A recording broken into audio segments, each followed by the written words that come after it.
नहीं जानता कि तुम्हें मेरी बात समझ में आएगी कि नहीं आएगी, परंतु कुछ पंडित जैसी बुद्धि के लोगों को मेरी बात बिल्कुल गले से नीचे ना उतरी। इसे तुम ऐसे समझो जैसे एक अच्छा आदमी है, वो क्या चाहता है कि पूरी दुनिया अच्छी हो जाए। बुरा आदमी क्या चाहता है, लादेन जैसे लोग, बगदादी जैसे लोग, कि पूरी दुनिया गंदी हो जाए, सब बुरे हो जाए। दोनों ही बेवकूफ है, दोनों ही अधूरे हैं। अच्छा आदमी भी यहाँ पे गलत सोच रहा है, बुरा तो सोच ही रहा है, अच्छा भी गलत सोच रहा है। क्योंकि जीवन में जो ताना बाना ना हमारे, ये कपड़े की तरह है, कुछ आड़ी लाइनें हैं तो कुछ तिरछी लाइनें हैं। तुम चाहो कि आड़ी लाइनें हो, तिरछी लाइनें ना हो, तो कपड़ा कैसे आकार लेगा। तुम चाहते हो नेगेटिव ना हो तो लाइट कैसे जलेगी, बिना नेगेटिव के तो लाइट भी नहीं जल सकती है। नेगेटिव होगा ही होगा। संसार में अच्छाई और बुराई हमेशा बैलेंस में रही है और हमेशा बैलेंस में रहेगी। तुम चाहो पूरी दुनिया अच्छी हो जाए, संभव ही नहीं है। तुम चाहो पूरी दुनिया नेगेटिव हो जाए, संभव ही नहीं है। समान वो रहेगा ही रहेगा। अच्छा आदमी भी यहाँ पे गलत सोच रहा है कि पूरी दुनिया अच्छी हो जाए, सोच अच्छा रहा है, मगर प्रकृति के नियम के विरुद्ध सोच रहा है। एक पैर पीछे जाएगा तभी तो दूसरा पैर आगे आएगा।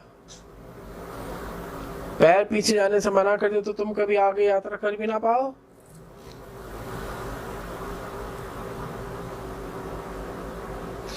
बात आती है अच्छा बुरे की। यहां एक बात समझने जैसी है,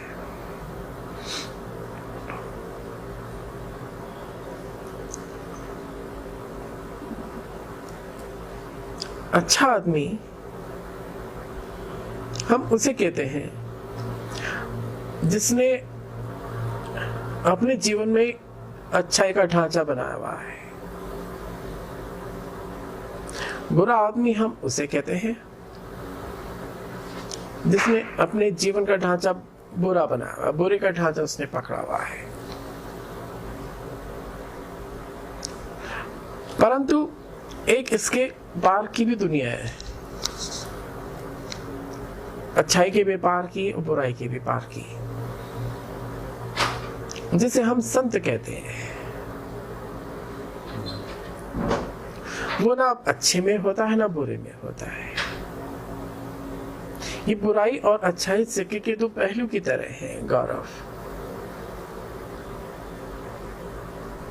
अब जैसे ओसामा बिन लादेन है, उसका ये पल जो पहलू है, ये बुरा पहलू है, ये उभरा हुआ है, जन्मों जन्मों से उभरा हुआ है।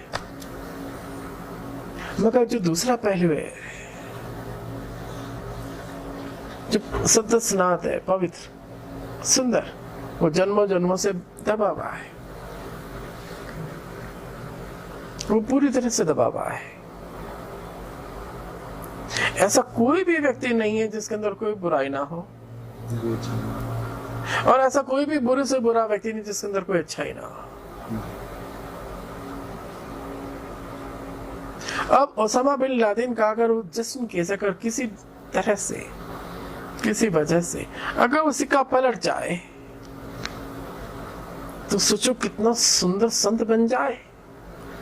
वो इतना महान संत बन जाएगा कि तुम्हारे तथाकथित महात्माओं की महात्माई भी पीछे पड़ जाएगी, नीचे रह जाएगी, पीछे रह जाएगी, क्योंकि वो अभी तक अनछुई है, कुंवारी है।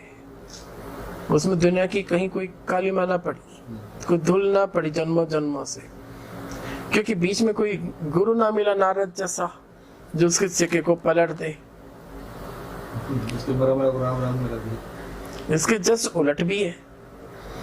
जो आदमी तो मैं आए बहुत अच्छा दिखाई दे रहा, अगर उनका सिक्का पलट जाए तो उतने बुरे साबित हो जाएंगे जितना ओसामा बिन लादेन भी ना होगा। और संत किसे कहते हैं? संत अपने इसी सिक्के को ही नीचे गिरा देते हैं, वो सिक्का ही गिरा देते हैं, ना वो अच्छे में होते हैं ना वो बुरे में होते हैं, फिर वो परमहंस हो जाते हैं। और परमहंस को भी थोड़ा सा समझ लो, संत मैंने अभी कहा ना, वो तुम्हें हो सकता है गृहस्थ में मिल जाए, जरूरी नहीं को सन्यासी ही होगा। मेरे एक परिचित हैं, मैं उनसे बहुत अच्छे से परिचित हूँ, मगर मेरी दृष्टि में वो सन्यासी हैं, संत हैं, गृहस्थी हैं, बाल बच्चेदार हैं, मगर मेरी दृष्टिकोण में वो एक संत है। वो अपना सिक्का ही नीचे गिरा देते हैं, ना वो अब अच्छे में है ना वो अब बुरे में। और परमहंस उसे कहते हैं अब उसके लिए जो भी कुछ है, जो भी कुछ करता वही ठीक है, वो जो नहीं करता वही गलत है। परमहंस अगर तुम्हें नली का पानी भी पीता दिखाई दे जाए तो ये मत सोचना कि तो बिल्कुल विशुद्ध कार्य कर रहा है, अपशिष्ट कार्य कर रहा है, ये गलत काम कर रहा है, नहीं, ये कुछ विरुद्ध काम कर रहा है, नहीं, ये उसके लिए ठीक है, क्योंकि ठीक है अब भीतर मौजूद है।